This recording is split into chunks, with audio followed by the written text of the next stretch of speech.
Kanjeng Nabi Ibrahim harita langsung berangkat ke Yerusalem. Tidinya Gusti Allah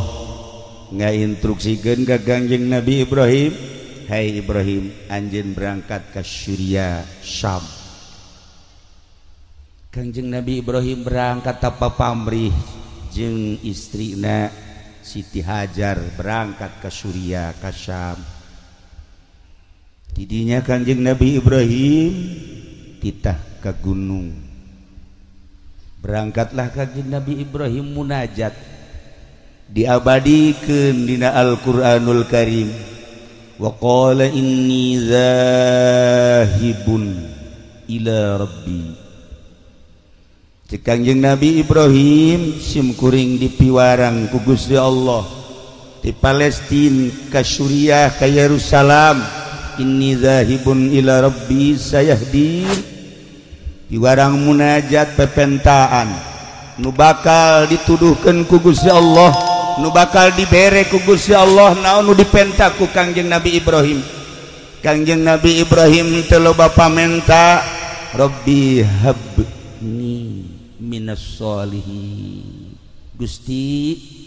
di samping abdi nyuhunkeun pangampura ka Gusti, keluarga abdi nyuhunkeun pangampura Gusti, umat abdi nyuhunkeun dihampura, jang kelanjutan agama Gusti, abdi teh nyuhunkeun putra. Lantaran abdi can dipasihan putra Gusti, pasihan abdi putra ngan ulah saanak-anakna. Ai sakadar jang tukang nonton TV mah ulah Gusti, jang kadar sakadar WH-an, WH beta tuntung nama. Ulah Gusti, jang sakadar mangun cimplong mah teu hayang abdi teh Gusti. Abdi mah hayang minas sholihin, abdi mah hayang dipasihan putra anu saleh. Masya Allah, ibu bapak penta ka Gusti Allah. Jang perjuangan agama selanjutnya pondok pesantren teh kuari teh makin tenggelam. Dina ayana kiai na teh geus acak-acakan. Kiai mah koridorna, kiai mah sekupna hanya sekedar ulama. Ulama teh ngembangkeun agama, di mana celek ngaji, di mana celek ngaji lain nyaritakeun nagara. Kuari acak-acakan lantaran kiai ilu campur di agama, ilu campur di negara. Nu nagarana lain bentuk syariat, nagarana negara jurig di Indonesia. Sanu mimilu jadi jurig. Mantep kiai nu mimilu di negara kiai caksia sama ai mah toser doang. Ai polisi mah emang tiba heula jadi juri jangan mah, TNI jadi juri jangan mah, emang juri negara jangan mah. Atuh kunaon kiai haju ka babawa. Masalah nu jadi masalah aja kiai ge sarua jelema boga kahayang agama jadi acak-acak. Iyalah jadi permasalahan di Indonesia, pro dan kontra dibahas. Jawa Timur, Jawa Tengah, Jawa Barat termasuk Banten membahas tentang kelanjutan agama setelah diacak-acak ku para kiai. Asup di kementerian, asup di DPR, asup di kebupatihan, asup di gubernuran. Aya eueuh hasilna kiai nu aya di DPR, poin mana nu geus dihasilkeun ku kiai eueuh sama sakali. Jeung henteu maksud dararawah di dinya teh. Kula akrab jeung Kiai Haji Zainuddin MZ almarhum, ketika manehana ngobrol jeung kula, bukan dunia kiai ternyata DPR. Saya insya Allah kiai masuk di DPR itu niat dakwah, tetapi ternyata sulit dakwah di dewan. Saya tarik mundur, kemudian berangkat dakwah lagi. Nah, nunduk coba-coba kuari jadi DPR, delekeun Rarang Sadan.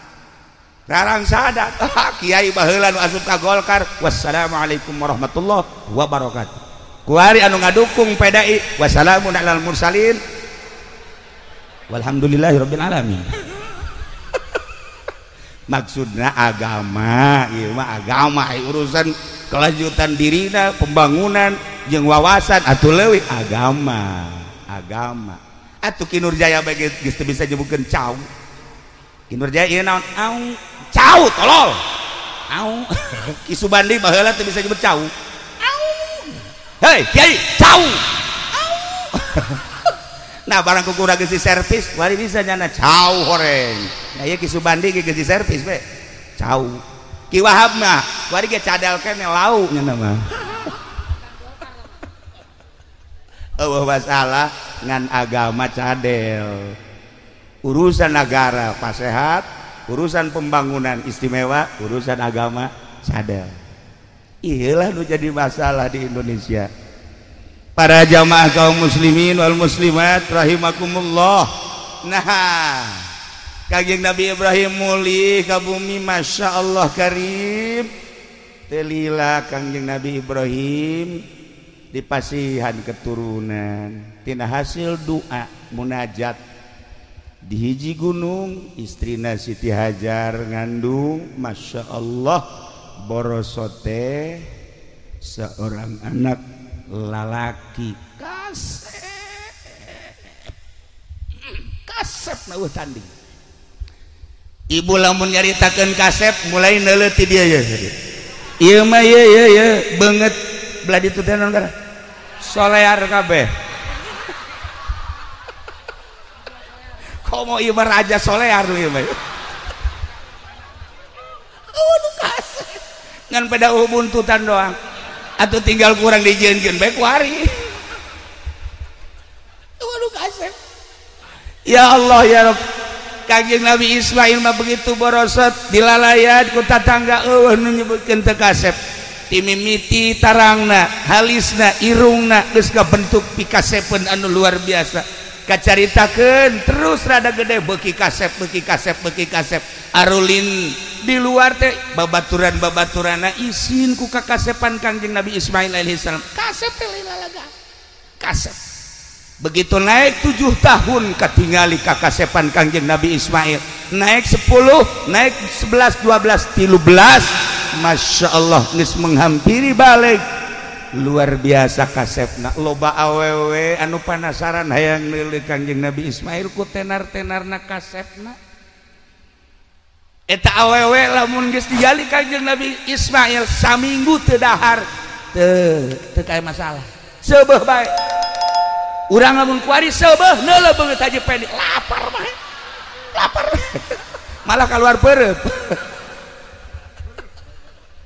Masya Allah bedana Kangjeng Nabi Ismail nu bantak Allah ngajelaskeun dina Al-Qur'an ya Allah ya Rabb dibungakeun Kangjeng Nabi Ibrahim bi ghulamin halim fabasyarnahu bi ghulamin halim Kangjeng Nabi Ibrahim doana diijabah ku Gusti Allah dibere pangbubungah ya Allah bi ghulamin halim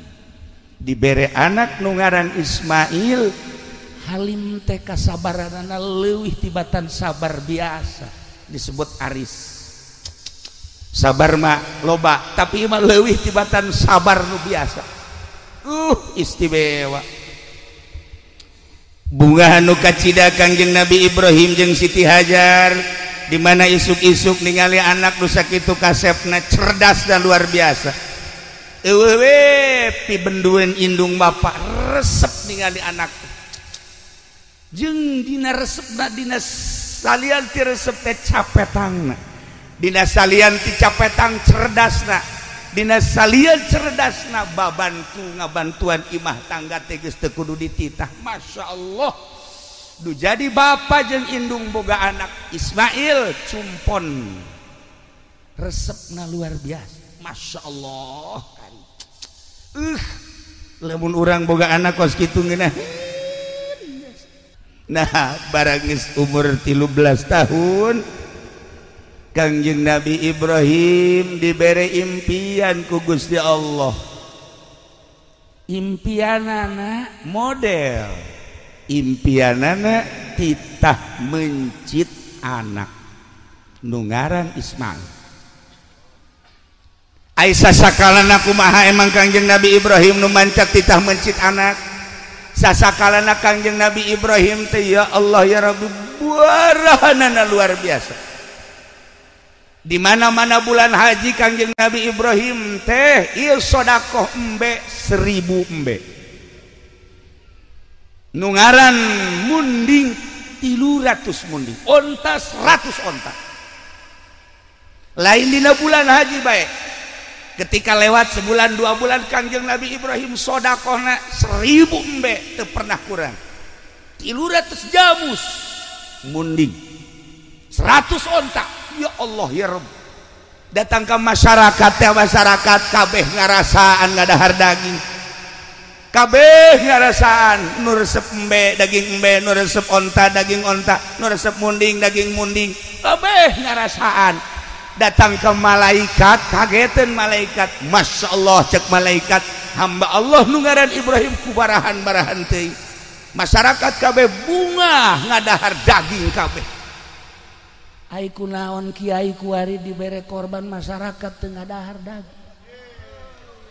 beak kabeh ku kiai lain di dieu di Belaraja lain Masya Allah tak kiai teh dekeun ngabagi loba nu menta ge teh dibere ieu mah jang kiai ya Allah eta urang Belaraja KTP-na mah urang Cisoka aya kamodelan antara Kangjeng Nabi Ibrahim jeung kiai-kiai urang malah nu ieu mah ulah ka dipencit engke cenah jang sedekah nu ieu mah ulah waka nu ieu mah ulah waka dikirim kabeh bangsa jelema-jelema anu dipekadeudeuh ku nyana masyarakat banu menta ya Allah dibere saparapat on dibere saparapat on aju ku nyana ditusukan digarang ya Allah teu datang ka beuteung jadi ceuhil doang Lord Masya Allah komo tukang mencit mah kulit dibawa ku nyana hulu dibawa ku nyana ceker dibawa ku nyana jeroan dibawa ku nyana heuy ai ieu kumaha lalakonna Masya Allah talancuh nage talancuh dibawa ya Allah ya Rob ya Allah ya Rob Gusti Allah eta anak buah Ki Nurjaya kunaon jadi kos kitu orang dititah ku nyana ya Kangjeng Nabi Ibrahim pohara Kangjeng Nabi Ibrahim dalahar ku maneh ta 1000 dalahar ta ku maneh 300 man munding ta dalahar ku maneh onta ya Allah ya Rob masyarakat mika cinta luar biasa ka Kangjeng Nabi Ibrahim alaihi salam lantaran nyana bebereanana nu pohara eueuh hiji tamu nun teh disuguhan ku Kangjeng Nabi Ibrahim bahkan antara Baghdad Suriah Palestina Suriah Mekah Suriah lantaran Suriah teh pusat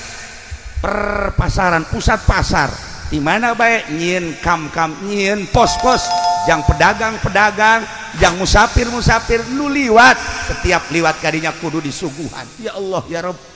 beuh lamun urang model kos kitu tah kaboga urang dikerahkeun pohara maka malaikat selalu memandang Kangjeng Nabi Ibrahim alaihi salam aya sababaraha masyarakat anu naros oge malaikat Jibril diutus ku Gusti Allah titah ngarupa manusia bareng jeung para inohong para tokoh Kangjeng malaikat Jibril menghadap ke Kangjeng Nabi Ibrahim Assalamualaikum Waalaikumsalam ya Ibrahim aya anjeun popoharaan teh ieu sedekah mani ribuan hewan disodakohkeun henteu nyaah cek Kangjeng Nabi Ibrahim ieu hewan milik Allah lain milik kula kula teu ngarasa ngapimilik diri kula anu Allah dunia langit jeung bumi katut eusina nu Allah diinstruksikeun ku Gusti Allah kita sedekah selama Allah marentah boro-boro hewan andai kata kaula boga anak anak kula mau diinstruksikan kita dipencit ku kula mah demi nurutna ka Gusti Allah Masya Allah kan iyalah Kangjeng Nabi Ibrahim Khalilullah Kangjeng Nabi Ibrahim munajat tadi di pasihan putra sakitu kasepna umur 13 tahun geus rada dewasa falamma balago ma'ahu sa'ya barang Kangjeng Nabi Ismail geus datang kana had sa'ya bisa ngabantuan indung bapakna bisa ngabantuan tatanggana bisa ngabantuan naon nu bisa dibantu Masya Allah Kangjeng Nabi Ibrahim dibere ngimpi wa qala ya bunayya cek Kangjeng Nabi Ibrahim anak king Ismail ka dieu aya naon abah inni raaitu fil manam abah tadi peuting ngimpi naon abah anni azbahuka abah ngimpi titah mencit anjeun wahai Ismail fanzur madza taro coba kumaha pemikiran anjeun impian abah teh titah mencit anjeun teh kumaha jawaban Kangjeng Nabi Ismail faqala ya abatif al ma tu'mar satajiduni insyaallahu minas sabirin cek Kangjeng Nabi Ismail abah naon impian abah berarti instruksi ti Gusti Allah if'al ma tu'mar laksanakeun perintah Gusti Allah nitah mencit abdi ya Allah ya Rabb pokona mas satajiduni abah bakal manggihan ka kaula nurut abdi minas sabirin abdi persilahkeun ku abah pencit di mana instruksi Allah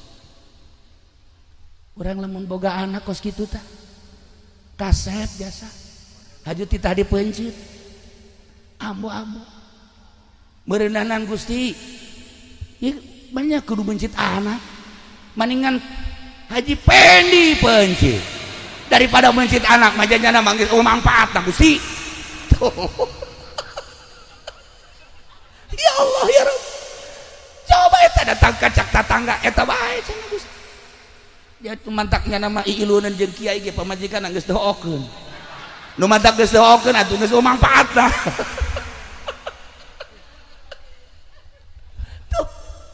pohara tapi Kangjeng Nabi Ismail mah Masya Allah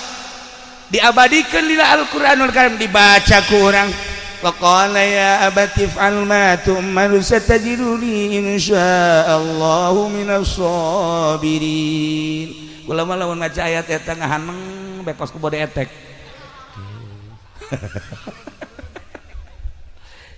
cek ulah teh ieu si budak pohara amat nurutna kanu jadi kolot Masya Allah Kangjeng Nabi Ibrahim nasa kitu poharana anak nasa kitu sabarna hayang amat boga anak seperti kos kitu tah urang majol anak Masya Allah geus mamawa kampak ya bah kampak leutik ya bah emang jang naon tarang abah ya maksudna naon sia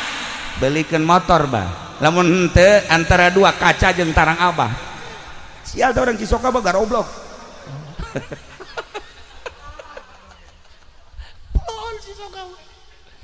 siana naonan cak abah pan kula di pegahan besina ge ku abah memeh ka batur ka abah heula goblok ibu dah ieu bah ieu seminggu motor eueuh awas mun teu kaca tarang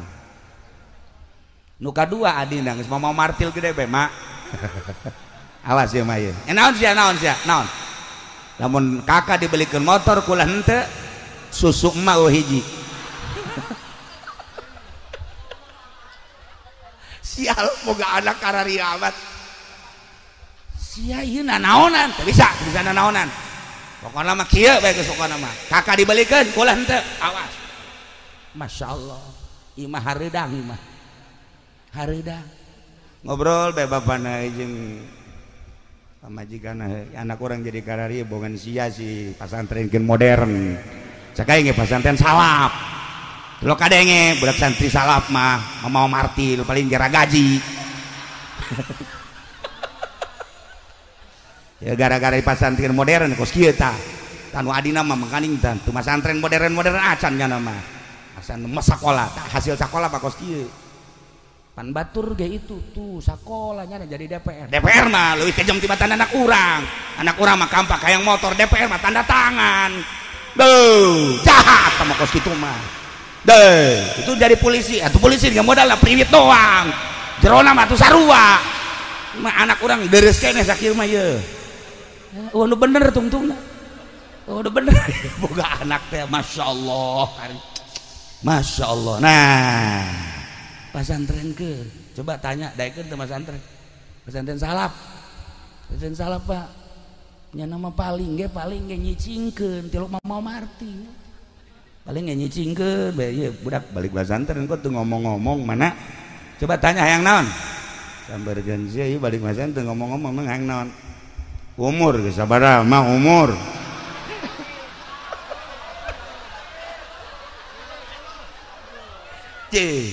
pasti nanyakeun umur emang emak tilok ngitung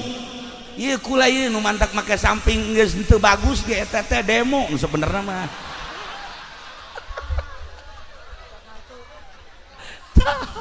paling ge kos kitu doang ulah leuwih ti 30 mak waduh bibit kolot dia ka ditu mah tah eta paling ge sakitu santri salap bang demona teh kawin jak mana teh atuh kawin teh pan meureunan si anak teh engke si anakan haju engke kumaha eta si anak sia tah barang daharna mak kula kan geus basantren ye di dieu tijan mah ye di dieu sanusi ye di dieu umul barohin mak pinuh ku katauhidan mak mama tugas mah ngawinkeun ka ditu mah urusan kula masya Allah mak Allah luar biasa atuh geus pokona mah engke ge hese-hese teuing mah balik deui ka emma mah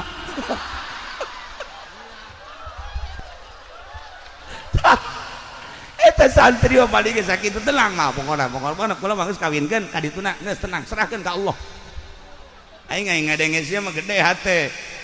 tapi penyerahkeun ka Allah ge kudu syariat mah aya nu syariat aya nu torekat aya nu hakikat kudu geus datang ka hakikat mah beuh budak ieu mah budak kudu dikubur ya ya Allah ya tenang mah tenang kula geus diaji kabeh ku kula pokona mama ngawinkeun ka dituna pokona tanggung jawab kula mah aya tauhidan di hidup kudu jasa mah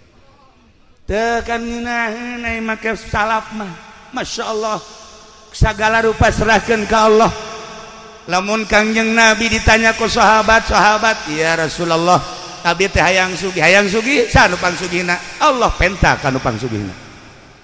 abdi hayang gagah sa nu panggagahna Allah penta ka nu panggagahna abdi mah hayang kuat nu pangkuatna saha Gusti Allah penta ka nu pangkuatna hayang naon penta ka Gusti Allah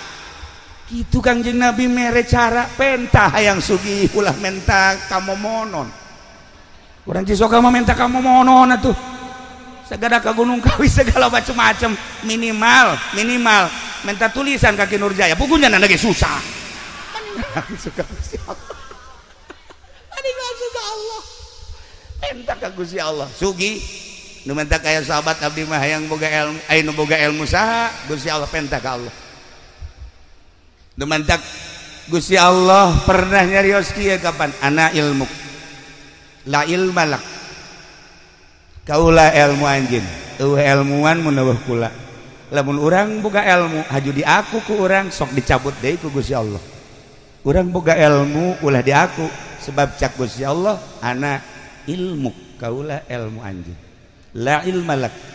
eueuh ilmuwan maneh mah tuh ja ilmu nu aya di maneh teh nu aing sok ilmu nu aya di maneh ilmu aing titipan ti aing ketika maneh ngalaksanakeunana teh beres dicabut ku aing sia ilmu sia pencabutan ilmu teh kumaha cek sahabat ka Kangjeng Rasul pencabutan ilmu teh ke hiji ilmu nama aya ngan nu biasa munajat ka Allah meunaheun teu ngeunaheun nu biasa nikmat tahajud ieu mah teu ngeunaheun teu nikmat aya deui nu dicabutan nu biasa hudang ti peuting teu bisa hudang pencabutan ilmu aya deui nu biasana manehanana bisa ngajar dengan tenang jeung santri kulantaran manehanana kuari geus beda lengkah-lengkahna jeung pamarentah maka teu diberi istiqomah jeung santri pencabutan ilmu belah dituna engke bakal paroho kuari bae kuari kula lamun nyoba ka Amir coba ti kolam Muhammadun datang ka Anggeus dibere ku aing mir sia 5 juta ya aing mau 5 juta ayo coba ti kolam datang ka tetet ceuli datang ka bisa pasti pohoan Ki Nurjaya ti kolam Muhammadun datang ka bab ibtida poho tak eta teh ilmu teh dicabut ku Gusti Allah dicarabut sebab naon nu ieu nyandung bae nu ieu mencitan kebo bae atuh geus bal beres dicabut tah itulah para jamaah luruskeun ka Allah ulah diaku ilmu teh ku urang nu Allah gunakeun sesuai jeung perintah Allah insyaallah batur bisa jamul jawame urang mangan sekadar bisa amil tapi lurus ka Gusti Allah amil bakal mabruk dibanding nu bisa jamul jawame ulah dikira gede kitabna haju hebat henteu sebab naon teu istiqomah ieu cara nu ku urang kuari keur dihaulan nu bantak urang daratang ka dieu kula ge terundang padahal mah diundang ke Subandi embung kula barang inget ka almarhum aing hayang babarengan di akhirat jeung Ki Subandi onam diundang ku nyana sangeuk inget ka almarhum Abuya Ardani emang kumaha kitu Kiai abah kula sok ngobrol Kiai serba bisa mah Abuya Ardani kula eta amun ngobrolkeun ngadengekeun serba bisa kumaha abah kori nya nama bisa ceramah nya nama bisa mamaca nya nama mamaca tuh nya nama adu kikiran bae asakanya be tolol meureunana mamaca kudu berobani nya nama bisa Masya Allah sagala bisa Taki Ardani mah di samping eta tamarhaban nu kuari berkembang di ditu tuh di Kendal di pondok terus ka ditu ka rajeg eta teh meunang ngadidik Abuya Ardani istimewa dan mantap berarti ahli Allah tur ikhlas hayang ka bawah ieu mah kula mah lain undangan Ki Subandi ja lain kula mah undangan Abuya Ardani ngan wasilah nyana sih gitulah para jamaah kaum muslimin wal muslimat rahimakumullah balikan deui ialah Kangjeng Nabi Ibrahim Kangjeng Nabi Ismail salam titah dipencit nurut mudah-mudahan orang diberi anak sing narurut cara Kangjeng Nabi Ismail mudah-mudahan orang boga anak cara Kangjeng Nabi Ismail pinterna mudah-mudahan orang boga anak cara Kangjeng Nabi Ismail nurutna mudah-mudahan orang boga anak kos Kangjeng Nabi Ibrahim barahana loyalna jeung sagala rupana amin ya robbal alamin akhirna Kangjeng Nabi Ibrahim bebeja ka Siti Hajar neng kuari isuk-isuk tanggal 8 Zulhijjah ieu anak pandian nu rapih geus dipandian pakaian baju nupang bagusna sisiran anu rapih minyakan cek Siti Hajar dek ka mana emang dek dibawa ke tempat makan insyaallah tuh ku Siti Hajar dipandian geus dipandian di pakaian baju nu rapih bagus disisiran diminyakan serahkeun ka Kangjeng Nabi Ibrahim ditungtun ku Kangjeng Nabi Ibrahim Kangjeng Nabi Ibrahim nyokot peso belati jeung tambang dina hate ibuna pan dek makan si mau belati pan mawa tambang tapi teu nanya geus indit ditinggalikeun ku Siti Hajar datanglah kamina begitu datang kamina di dieu abah teh diinstruksikeun ku Gusti Allah titah mencit anjeun teh wahai Ismail cak Kangjeng Nabi Ismail di mana Allah ngainstruksikeun siap kula dipencit Masya Allah kan ngan abdi wasiat cak Kangjeng Nabi Ismail ka abah di mana-mana kula dipencit hiji talian leungeun kula nu mantak di talian leungeun jeung suku abeh begitu kula meronta ka talian abah teu pati sedih jang abdi moal sedih sebab nu kadeuleu Allah budak 13 tahun pikir ku urang nomor kadua abdi wasiat di mana-mana abdi rek dipencit beungeut abdina ilal ardi coba sangharepkeun ka taneuh supaya besi abdi merenyi jeung ceurik abah ulah neuleuh merenyi abdi abah mah abah bae kena tenang katilu wasiat di mana rek dipencit abdi leungeun baju abah wayahna jubah abah kudu disingsatkeun maksudna abeh getih abdi ulah aya nu nempel selain ka taneuh besi kurang ganjaran abdi ku sebab ngecret ka leungeun baju abah nomor kalimana bejakeun ka ibu abdi ibu Hajar bejakeun kitu anak dipencit teh lain berarti ieu teu deudeuh jeung teu nyaah tapi dititipkeun ka zat nu maha ngahampura maha deudeuh maha nyaah maha sagala-galana urusanana leuwih tibatan indung jeung bapa ngurusan ka abdi bejakeun ka emak. Nomor kagenepna besi aya budak sebaya jeung abdi ulah dideketkeun ka abdi besi ngajerit tur ulah dideketkeun ka ibu abdi besi ibu abdi engke majarkeun abdi.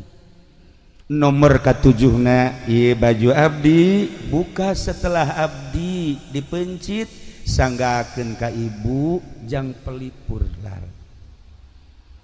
supaya ibu ketika nanyakeun mana Ismail ieu bajuna ai Ismailna ka mana dititipkeun ka zat anu maha ngurus urusanana leuwih tibatan indung jeung bapana. Maksudna kumaha bejakeun dipencit ieu bajuna masyaallah kari. Nomor kadalapana besi aya budak-budak saumur abdi salila setahun 2 tahun ulah keuna nyaba ka imah besi engke ibu abdi nyebutkeun Ismail teh segede kitu baheula waktu dipencit teh ulah supaya ngomong kitu. Masyaallah kari. Eta wasiat diabadikeun di sejarah. Eta wasiat teh dibaca ku para aulia Allah. Eta sejarah teh dibaca ku ulama-ulama. Sagede Ismail, Kangjeng Nabi Ismail umur 13 tahun geus bisa wasiat model kos kitu ka indung bapana. Mangga bapak abdi besi rek dipencit. Begitu ditalian Kangjeng Nabi Ibrahim, Kangjeng Nabi Ismail ku Kangjeng Nabi Ibrahim, jol teh iblis. Cek iblis, wahai Ibrahim, aya eueuh sejarahna ti zaman Adam tepi ka ayeuna bapa mencit anak. Eueuh. Atuh kunaon maneh ieu mencit anak? Ieu mah mencit ya instruksi ti Gusti Allah. Selama instruksi ti Gusti Allah boro-boro anak aina nu kudu dipencit, pencit bae asal instruksi Gusti Allah. Waduh. Cak iblis ieu moal bisa cenah teh mah. Moal bisa dirobah ieu. Sia, emang aing teu nyaho. Cak Kanjeng Nabi Ibrahim aing memang teu nyaho ka dia. Aing nyaho ka dia teh lain manusia. Dia tolol buat dia mah. Asalna Kanjeng Nabi Ibrahim karangkaseul hari teu meureun. Nyokot batu Kanjeng Nabi Ibrahim langsung dicekel. Begitu dicekel dibalangkeun bismillah Allahu akbar. Joger bae. Timpahan Kanjeng Nabi Ibrahim ka iblis kena matana, bocos matana. Besi aya polisi nu bocos matana eta. Berarti katimpah eta. Allah bocor. Aduh cak iblis teh aing kasih baik kos kieu cak kitu. Lah mal mundur aing mah. Kajian ku kumaha ge aing datang ka ibuna, manya ibuna kudu ngameunangkeun mencit anak. Datang ibuna keur calik we ke bari nasbeh. Allah Allah Allah Allah Allah. Ngeunaheun da lamun nyaba ka hiji awewe-awewena bari nyakelan tasbeh tiis hate. Allah Allah Allah ya malain. Waalaikumsalam. Ibu ayah di mana tuh keur nonton TV. Masya Allah. Malah ayah di Cisoga paling di Panggang. Allah Allah Allah. Nah cek iblis. Assalamualaikum. Salam. Iya hajar mohon. Nyaon teh anak Ismail tuh dek dipencit. Wah banyak bapak mencit anak. Ih, kuari geus digolerkeun. Naon cenah nu mantak dipencit? Nanya teu ka Ibrahim. Nanya. Naon eta nu mantak dipencit? Nyana boga sangka bahwa eta teh instruksi ti Gusti Allah. Coba geurahan ka ditu. Salaki kulama nabi. Salaki kulama nabi. Nabi mah tilok bohong. Sekali instruksi ti Gusti Allah, pasti instruksi ti Gusti Allah. Lain cara kiai di Cisoka. Wah, tama kiai raradutan apa kos itu. Salah kiai abdi mah nabi cak jana. Pokoknya sekali instruksi pasti instruksi. Percaya antep ke dipencit teu naon. Masya Allah. Eta indung kuat kepercaya jasa ka salaki. Lantaran salakina tilokna bohong. Kok maki fudolim mah Masya Allah karim. Nyana mah setengah bajingan sebenarnya mah. Balik-balik peting ya jana. orenganan ya Allah ya Rabbi mal bejakeun lah rahasia perusahaan teman atuh sia mah bapana bapak rusak tuh tah ieu deuk percaya kumaha pamajikan kanu jadi salaki balik di mana-mana teh kok parfumna lain deui Kak ieu mah rada tajem kieu biasana lain parfum boti mah ieu mah Kak lah budak tah orenganan mal bejakeun deui bae lah ieu mah baja ieu mah Kak ieu mah parfum awewe mah gosip nyaho teh budak nyemprot lain deui cenah teh orenganan kanyahoana mah geus 7 tahun ditungtun budak aya anak saha deui atuh deuk percaya kumaha pamajikan kanu jadi salaki tuh ya Allah ya Rabb Masya Allah nah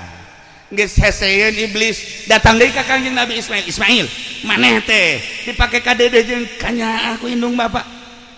di mana-mana ulin teh bapak mana jeung maman teh seserian ningali tingkah mana teh kuresep haju mana deuk dipencit ieu nurut bae selama perintah Allah cek Kangjeng Nabi Ismail kula moal kaluar ti perintah Allah sebab abah kula nabi boga impian langsung ti Gusti Allah kita mencit kula leuwih ti dipencit kula siap nuturkeun lain ka bapak tapi ka Allah Subhanahu wa taala bari nyekel batu ditimpah deui ku Kangjeng Nabi Ismail jager bae mata nu hiji deui kena buta beusi kapanggih jeung polisi buta nah iya atau abri nu buta atuh geus eta berarti lelengseran ti ditu eta ya Allah ya Rabb jadilah kuari syariat ketika urang datang ka Mina nimpahan Jumratul Aqobah nimpah ula wusto Aqobah sasakalana eta ya Allah ya Rabb langsung Kangjeng Nabi Ibrahim siap dek mencit Kangjeng Nabi Ismail alaihi salam geus digolerkeun di dinya disiap dek dipencit ku Kangjeng Nabi Ibrahim Bismillahi Allahu Akbar tarik kalhut tarik dekat tungkulkeun ka hadap teterak Kangjeng Nabi Ismail abah sing teger atuh ulah boga karunya ka abdi ai instruksi ti Gusti Allah mah kerahkeun tanaga abah ulah aya karunya abdi geus siap jasa sakali deui bismillahirrahmanirrahim Allahu akbar tarik ka luhur kenceng kahandapkeun deui teterak sama sekali teterak udah Kangjeng Nabi Ismail bah coba ganti pesona bah coba ganti pesona ke heula ieu abah lain lalagaan ieu pesoke urang coba heula ka tangkal korma langsung dibabetkeun ka tangkal korma cek buntung tangkal korma coba ka batu langsung dicoba ka batu brak beulah batu kurang kumaha abah kurang kumaha coba sakali deui bah ieu pencit dan pancang jasa ieu kula teu kuat jasa geus hayang kapanggih jeung Allah Masya Allah karim tasih keimanan jeung katauhidan model kos kitu budak umur 13 tahun budak umur 13 tahun di Cisoka mah kieu ge can lempeng can lempeng ieu mah geus parah tauhid ka Allah mantengna pohara ya Allah ya Rabb ai kieu ti Nurjaya mah lain deui nah pencit deui sekali deui begitu dek dipencit deui falamma begitu Kangjeng Nabi Ibrahim geus dek nyiapkeun pepencitan anu katilu kali Allah ngainstruksikeun Jibril cokot embe nu panggedena anu aya di sorga nu baheula embe Habil bawa panggul ku anjeun gantian Ismail Masya Allah Kangjeng Nabi malaikat Jibril alaihi salam nyokot embe langsung dipanggul ku malaikat Jibril dibawa ka dinya wa fadainahu bizibhin azim digantian wahai Ibrahim wa nadainahu ayya Ibrahim qad saddaqta ru'ya cek Allah anjeun geus ngabenerkeun kana impian anjeun teh diangkat jadi khalili kekasih kaula tetapi kuari geus aya gantina tah di surga langsung Kangjeng Nabi Ismail dikagigirkeun digantian ku embe cek Kangjeng cek malaikat Jibril Allahu akbar Allahu akbar Allahu akbar cek Kangjeng Nabi Ibrahim la ilaha illallah wallahu akbar cek Kangjeng Nabi Ismail Allahu akbar walillahil hamdu urang-urang nyaho beta gorenganan maca beta kiato teu nyaho rongengna tak kuari we nyaho gorenganan Allahu akbar nu pertama ucapan malaikat Jibril alaihissalam Allahu akbar Allahu akbar Allahu akbar dijawab ku Kangjeng Nabi Ibrahim alaihissalam la ilaha illallah wallahu akbar cek Kangjeng Nabi Ismail Allahu akbar walillahil hamd pencit kiresel wa fadainahu bidzibhin azim inna kadzalika najzil muhsinin Ibrahim di alam ku Gusti Allah moal aya salila dunya aya nu nandingan ka anjeun wahai Ibrahim kepasrahan anjeun ka kaula kabageran anjeun terhadap umat kadedeh anjeun terhadap umat kabarahan anjeun terhadap umat maka bakal diabadikeun terus setiap manusia datang ka kiamat bakal nyebut-nyebut anjeun urang maca kama shallaita ala sayidina Ibrahim wa ala ali sayidina Ibrahim barik ala sayidina Muhammad wa ala ali sayidina Muhammad kama barakta ala sayidina Ibrahim wa ala ali sayidina Ibrahim fil alamin innaka Hamidum Majid Allahumma shalli ala sayidina Muhammad wa ala ali sayidina Muhammad kama shallaita disebut sholawat Ibrahimiyah mun dibaca ba'da sholat 7 kali tapi ba'da subuh mah 40 kali insyaallah bakal dijadikeun jelema anu murah hate tur bakal dijadikeun jelema nu sugih bari daek sedekah tah kan loba jelema nu sugih tapi hese ka sedekah bae eta mah merepet dur-dur pet atuh pada teh koret aya 3 bagian aya koret merepet dur-dur pet aya koret doang aya koret merepet dur-dur pet aya koret doang mah koret doang kata tangga koret tapi kanyana mah jeung pamajikan bager biasa koret mah aya koret merepet mah tatangga teu dibere anak teu dibere nyana mah jang nyana aya eta ngaranna koret merepet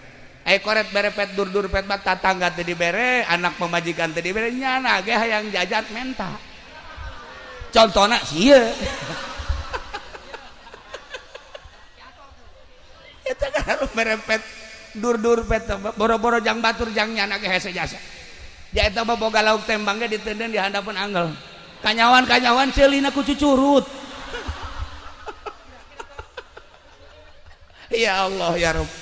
Layla para jamaah kaum muslimin wal muslimat rahimakumullah terjadilah seperti eta Kangjeng Nabi Ibrahim jeung Kangjeng Nabi Ismail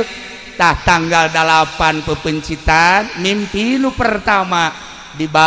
naon kitu ngaranna mimpi nu pertama tanggal 8 Kangjeng Nabi Ibrahim encan engah ditebuslah ku onta 100 malam 9 mimpi deui ditebus deui ku embe jeung onta 100 malam ke-10 ngimpi deui terjadilah pemencitan anak nu ngaran Ismail datang ka ayeuna terus diabadikeun udhiyah teh mencit kadanan cara Kangjeng Nabi Ibrahim mah 1000 embe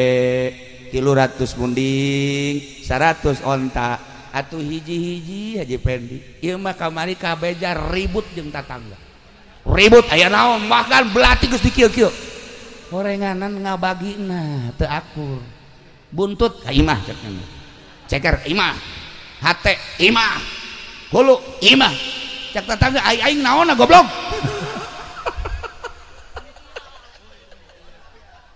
ribut kadanan mereka batur lu aya ge ngabagi geus teu beres masyaallah eta ge sapasar kemis ngan eta-etana doang henteu nu sajen mantu aya di Cisoka mah kabehan ya Allah ya Rabb nailah nyaritakeun Kangjeng Nabi Ibrahim jeung Kangjeng Nabi Ismail intina hiji urang ciptakeun gerageh di urang suasana model Kangjeng Nabi Ibrahim alaihissalam urang tuturkeun kabageran Kangjeng Nabi Ismail dengan sendirina manusia bakal menyerap naon nu aya di urang sebab ku kabageran Kangjeng Nabi Ibrahim alaihissalam jelema daratang hayang disyahadatan loba nu ti Jararaut ti Baghdad ti Iran ti Turki datang ka Kangjeng Nabi Ibrahim teh ngadege ka isimawan Kangjeng Nabi Ibrahim langsung maca 2 kalimat syahadat tanpa kudu lelempangan cara kifudoli sapeting 3 panggung baheul lain haju maraca syahadat pugunya nanaga subuhna kieu teh Allahumma ini ban cak anakna bah emang duha teh lo ngomong sia atuh lamun nya anak kos kitu atuh masyarakat ge leuwih ti kitu sarua bae kabehan horenganan nah iyalah urang tuturkeun ciptakeun contoh Kangjeng Nabi Ibrahim kadua Kangjeng Nabi Ismail alaihissalam berlanjut ti Mina terus datang ke tempat pangsajian Mas'a iyalah nuturkeun Kangjeng Nabi Ismail alaihissalam Siti Hajar. Para jamaah kaum muslimin wal muslimat rahimakumullah kiai-kiai urang nu laluhung Ki Rasyamna di dieu di ditu Abuyana Bu Kiai Abdul Halimna di dia Abuya Ardanina ieu teh jadikeun contoh ku urang kabehan lain sakadar ilmu dibaca na hungkul tapi ieu ke masyarakatan meureun nu mantak masyarakat teh ngimplet teh bisa daek belajar marhaba bisa daek baca sholawat di dirina meureun aya marhabaan hartina aya marhabaan teh cinta ka Kangjeng Nabi hartina aya sholawatan teh cinta ka Kangjeng Nabi Muhammad sallallahu alaihi wasallam yu urang babarengan cintakeun ka Allah cintakeun ka Kangjeng Rasulullah belah dieuna cintakeun ka para wali-wali Allah belah dieuna pisan cintakeunlah ka para ulama warasatul anbiya tidak terkecuali jakabehan ge urang teh butuh syafaatil uzma ayeuna beda-beda urang teh pakaian keur kieu make jubah keur kitu make samping kieu make jas kieu make pakaian polisi ketika urang Allahu Akbar mah hate urang sarua ka Allah polisi hanya jadi pengamanan hungkul untuk dalam negeri berikut hukum TNI untuk pengamanan dalam berikut luar negeri eta teh jangamankeun negara urang bertugas supaya manusia aman diamankeun ku manehanana bisa ibadah tentrem ka Gusti Allah bisa ngaji tentrem ka Gusti Allah bisa ngembangkeun agama lillahi taala jadi alhasil eueuh salahna polisi jadi polisi ka Allah abri jadi abrina ka Allah presiden jadi presidenna ka Allah menteri berikut gubernur bupati kabehna perangkat ka Allah urang masyarakat mah tuh komo kegiatan naon sarua pada ka Allah ai ka Allah nuturkeunana Kangjeng Nabi nuturkeunana para ulama para aulia Allah tuturkeunlah eta ulah mengkal ulah empungkal pengkol nu mentak nu paling hebat dina Al-Qur'an kan dijelaskeun innalladzina qalu rabbunallah tsumma istaqamu masyaallah jelema nu ngomong rabbunallah tsumma istaqamu istiqomah teh dina syariat nu bersyariat dina syariat nu berthariqah dina thariqah nu berhakikat istiqomah dina hakikat insyaallah eta teh bakal fala khaufun alaihim wala hum yahzanun moal aya khauf jeung moal aya hazan boro-boro di akhirat boro-boro di kuburan di dunia keneh ge ahli Allah ma fala khaufun alaihim wala hum yahzanun ahli syariat lamun urang ngomong rabbunallah tsumma istaqamu istiqomah dina syariat insyaallah maut di jero kubur moal aya khauf jeung moal aya hazan moal aya sieun ibu bapak maut begitu maut bakal aya pertanyaan malaikat lantaran di dunia geus disebut Allah tsumma istaqam istiqomah dina syariat artina istiqomah dina syariat teh kumaha lamun haram singnya haram kenana ka hate urang oh ieu mah haram lamun makruh cek hate ieu mah makruh ieu mah wajib cek hate ieu mah wajib urang laksanakeun ieu mah sunah yeuh urang laksanakeun ieu mah mubah oh ieu mah mangga rek kumaha oge geus nu haram haramkeun jauhan nu halal halalkeun silahkeun nu wajib laksanakeun istiqomah ulah nu haram di halal nu halal di haram iyalah nu bakal cilaka sebab teu istiqomah panjang urang menceritakan tentang sumastaqamu datang kad fala khaufun alaihim wala hum yahzanun kabelah ditu nama jelema nu kos kitu teh ulaika ashabul jannah khalidina fiha jelema nu Allah pangeranna istiqomah dina syariatna bakal diasupkeun ka surga Allah subhanahu wa ta'ala di surgana lain ngontrak sapoe dua poe tapi khalidina fiha mudah-mudahan ku cintana urang ka Allah ku cintana urang ka Kangjeng Rasulullah cintana urang ka para ulama cintana urang ka para aulia Allah urang dijadikeun ku Gusti Allah ashabul jannah amin ya robbal alamin.